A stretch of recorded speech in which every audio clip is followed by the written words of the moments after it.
We have historically, as psychologists and as physicians and other healthcare providers, pretty much always focused on what's wrong with people.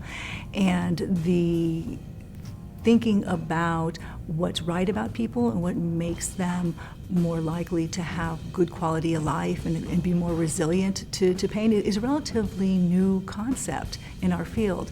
But it's growing. There's a number of individuals who are really interested in this as well, because it seems to provide more hope for our patients that, we don't think of them as being defective and pathological, but rather that they have strengths no matter what. And part of our job is to tap into those strengths and help them find ways themselves to have a greater quality of life.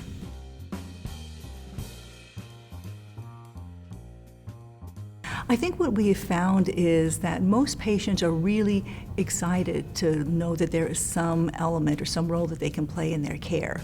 And by empowering patients with this, we spend a fair amount of time teaching patients about self-management skills, so things that they can actually do that coincides with the other things that the healthcare providers are giving them. So I think, net positively, it is a good thing.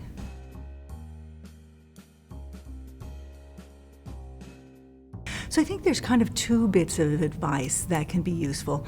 First of all, patients like to do what's fun. I guess just like people tend to do what's fun. Given a list of 10 things on the agenda, we usually kind of order them to the most interesting and fun to the least interesting and fun or most painful. And that's kind of what we do.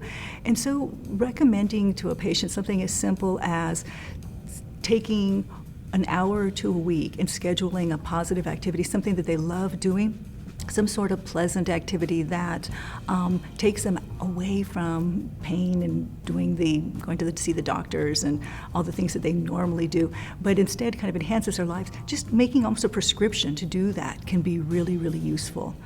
A second thing is telling a patient that there's going to be some days where they feel so bad that there's nothing that they want to do.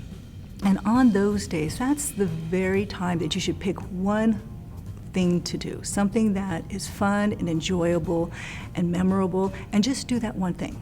So rather than having a day where you look back and nothing positive happened, there's at least one thing that was special. And you'll look back on that day and see that day as a good day to some degree because something great came from it.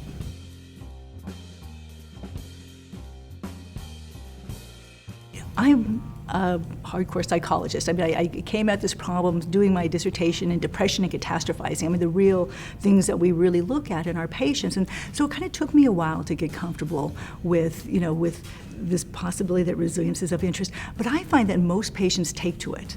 And it kind of surprises me because it's all in how it's presented. We don't want to tell a patient that we think that this is all in their head or that they have tremendous control over their pain if they just think happy thoughts and go away. That's not it. It's that we think that you have some strengths and we want to uncover what those are and let those strengths help you lead the most vital and interesting and productive life possible. It's a very different message than just be happy.